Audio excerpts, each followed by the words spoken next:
ஜஹ்ரான் காசிமும் அவரது குழுவினராலும் மேற்கொள்ளப்பட்ட உயிர்த்த ஞாயிறு தாக்குதலில் முக்கியமாக விடுதலை புலிகளை சம்பந்தப்படுத்தும் முயற்சி மிகவும் தீவிரமாக இடம்பெற்றது.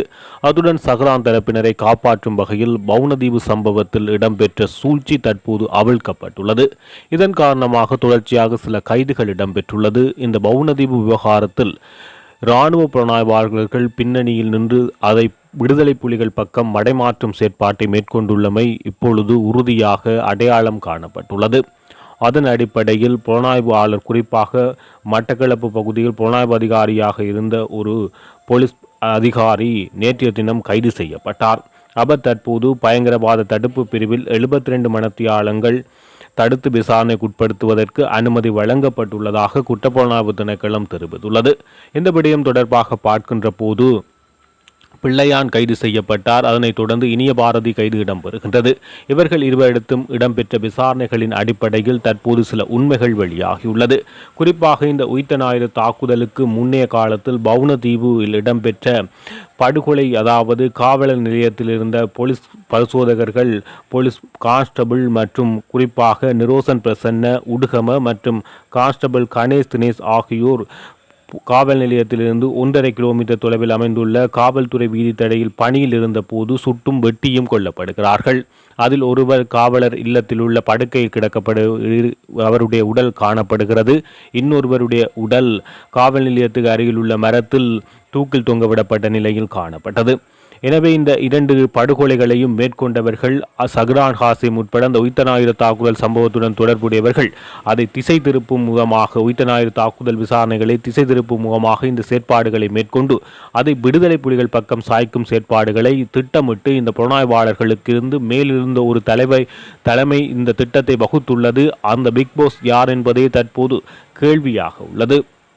எனவே அந்த திட்டத்துக்கு அமைவாக இவர்கள் விடுதலை புலிகள் மட்டக்களப்பில் உள்ள முன்னாள் விடுதலை புலி உறுப்பினர் ஒருவர் புனர்வாழ்வு பெற்று விடுதலையாகி இருந்தார். அயந்தன் என்கின்ற நபர் அவருடைய மேலங்கியை குறித்த கொலை நடந்த பாலத்துக்கு அருகில், காவல் அரணுக்கு அருகில் இருந்த பாலத்துக்கு அருகில் அவருடைய மேலங்கியை அங்கு எறிந்து அவரை இந்த செயற்பாட்டில் சிக்கி இதனூடாக விடுதலை புலிகள் இவ்வாறான கொலையை மேற்கொண்டதாக அவர் விடுதலை புலிகள் அமைப்பில் இருந்தவர் புனர்வாழ்வு பெற்று வந்திருந்த நிலையில் அவரை இவ்வாறு சிக்க வைத்து அவர் உடனடியாக கைது செய்யப்பட்டு கொழும்பு குற்றத்தடுப்பு பிரிவின் பயங்கரவாத தடுப்பு பிரிவின் கீழ் கொண்டு வரப்பட்டு கொழும்பு 4ஆம் மாடியில் வைத்து விசாரணைக்கு உட்படுத்தப்பட்டு பின்னர் சில காலங்களுக்கு பின்னர் அவரிடம் குற்றமில்லை, அவருக்கும் இதற்கும் சம்பந்தமில்லை என தெரிய வந்து தற்பொழுது வெளியாக விடுதலை செய்யப்படுகிறார். நிலையில் அந்த பவுனதீவு படுகொலையின் முக்கிய சூத்திரதாரி அதில் இருந்த சதி சம்பந்தமான விடயங்கள் அம்பலமாகியுள்ளது.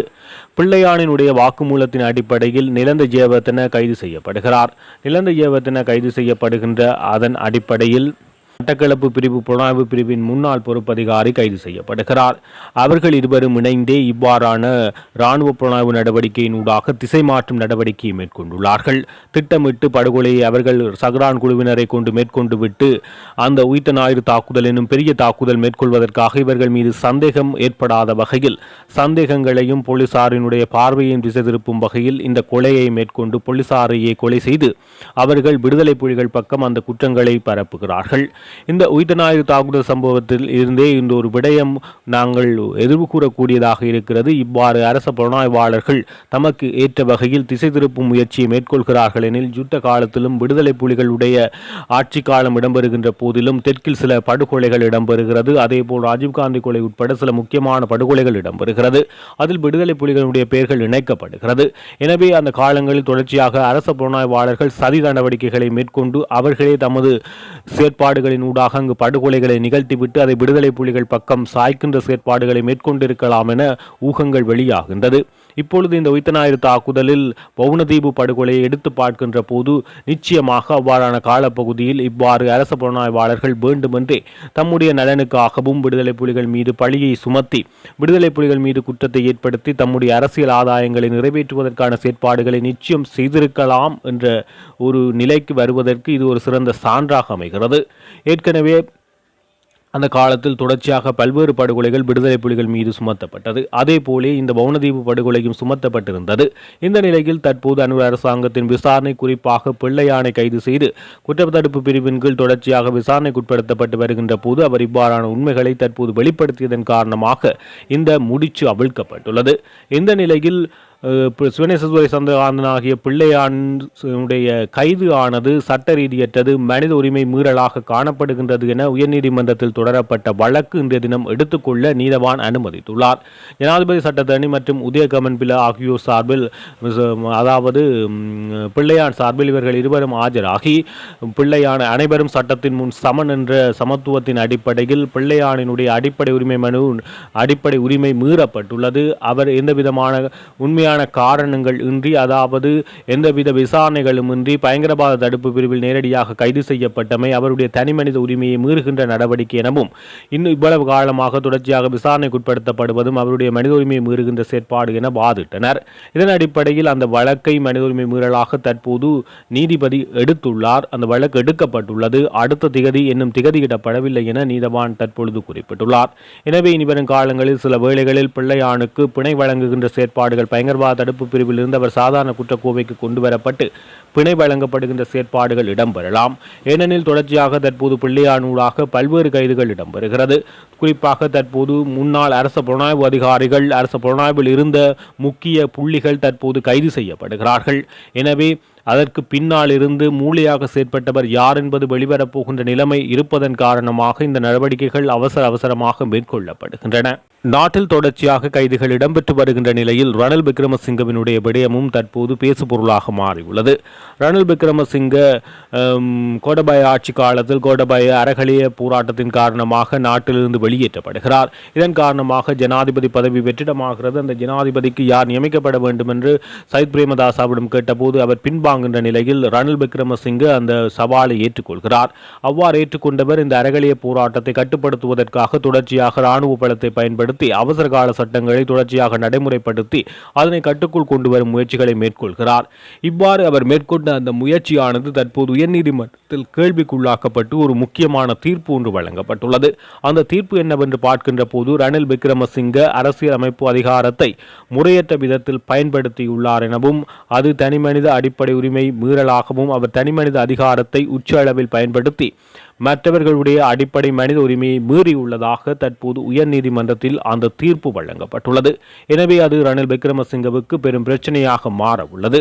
அவசர கால சட்டங்களை அமுல்படுத்தி இராணுவத்தினுடைய கரங்களை வலுப்படுத்தி போராட்டக்காரர்களை அடக்கும் வகையில் செயற்பட்ட விதமானது தற்போது அடிப்படை உரிமை மீறலாகவும், தனி உச்ச மனித அதிகாரத்தை பயன்படுத்தியுள்ளார், அரசியலமைப்பை மீறியுள்ளார் என்பது தொடர்பாக நீதிமன்றம் வழங்கிய இந்த தீர்ப்பு முக்கியமாக பார்க்கப்படுகிறது. ஏற்கனவே ரணில் விக்ரமசிங்கவை விசாரணைக்குட்படுத்துவதற்கும் கைது செய்வதற்கும் தொடர்ச்சியாக பல்வேறு விடயங்களை முடுக்கி விடுவதற்கு அனுர் அரசாங்கம் தொடர்ச்சியாக முயற்சி செய்து வருகிறது. இந்த நிலையில் இன்றைய தினம் பிமல் ரத்நாயக்கவும் பாராளுமன்றத்தில் ரோகித கவிரத்னவினுடைய கேள்வியால் ஆத்திரமடைந்து சில விடயங்களை தெரிவித்துள்ளார். படுகொலைகள் நிகழ்த்தியவர்கள், குறிப்பாக வதை முகாம்கள் நிகழ்த்தியவர்கள் நிச்சயமாக தண்டனைக்குட்படுத்தப்படுவார்கள். குறிப்பாக ஐக்கிய தேசிய கட்சியினுடைய ஆட்சி காலத்தில் பல்வேறு அமைச்சர்கள் மற்றும் ஆட்சியில் இருந்தவர்கள் தம்முடைய இஷ்டத்துக்கு வதை முகாம்களை நடத்தினார்கள். அதற்கான ஆதாரங்கள் கண்டுபிடிக்கப்பட்டுள்ளன. தொடர்ச்சியான விசாரணைகளில் நிச்சயமாக அவர்களுக்கு தண்டனை வழங்கிய தீர்வோம் என குறிப்பிடுகின்றனர். இந்த நிலையில் ரணில் விக்ரமசிங்கவை பட்டலந்த வதை முகாம், குறிப்பாக இந்த பட்டலந்த வதை முகாம் ஜேபிபியினர் அந்த போராட்ட காலத்தில் ஈடுபடுகின்ற போது அவர்களை அடக்கி ஒடுக்கும் ஒரு வதை முகாமாக காணப்பட்டது. பல்வேறு ஜேவிபி தோழர்களை அந்த வதை முகாமில் பல்வேறு வதைகளுக்கு உட்படுத்தியதாக தகவல்கள் வெளியாகியுள்ளது. ஏன் ஜேவிபியினுடைய ஸ்தாபக தலைவர் ரோகண விஜயவீர கூட அந்த வதை முகாமில் வதைக்கப்பட்டார் என்பது தொடர்பான விடயங்களும் வெளியாகியது. அதிலும் ரணில் விக்ரமசிங்கவை சிக்க வைப்பதற்கான முயற்சியை தேசிய மக்கள் சக்தி தொடர்ச்சியாக முன்னெடுத்து வந்தது. இந்த நிலையில் பிமல் ரத்நாயக்க இன்றைய தினம் பாராளுமன்றத்தில் மிகவும் ஆணித்தனமாக சூளுரைத்தார். நிச்சயமாக இந்த வதை முகாம்களை நடத்தியவரை தண்டித்தே தீர்வோம் என தெரிவித்ததன் அடிப்படையில் நிச்சயமாக ரணில் விக்ரமசிங்கவை சிக்க வைக்கும் பொறிகள் எல்லா பக்கத்திலும் இருந்து தீட்டப்படுகின்றது என்பது கண்கூடாக தெரிகிறது.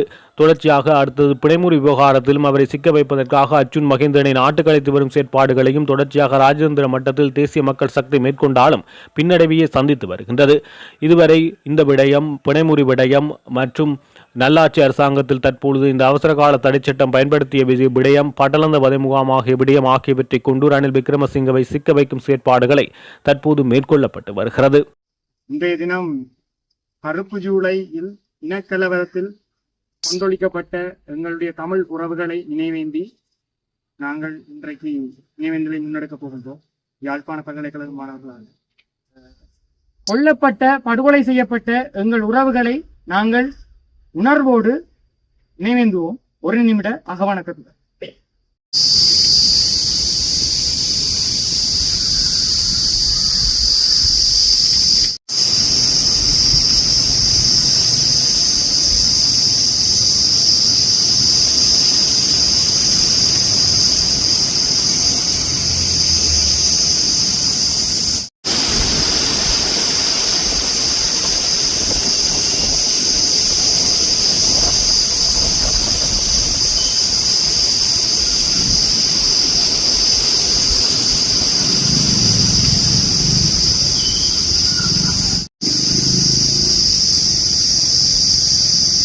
நன்றி.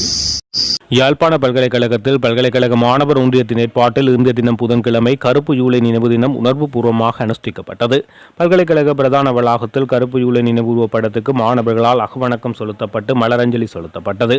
1983 கருப்பு ஜூலை வாரத்தில் தமிழர்களுக்கு இழைக்கப்பட்ட அநீதிகள் தொடர்பான நினைவுரையும் இடம்பெற்றது. நினைவேந்தலில் பல்கலைக்கழக மாணவர்கள் பலரும் கலந்து கொண்டு அஞ்சலிகளை செலுத்தினார்கள்.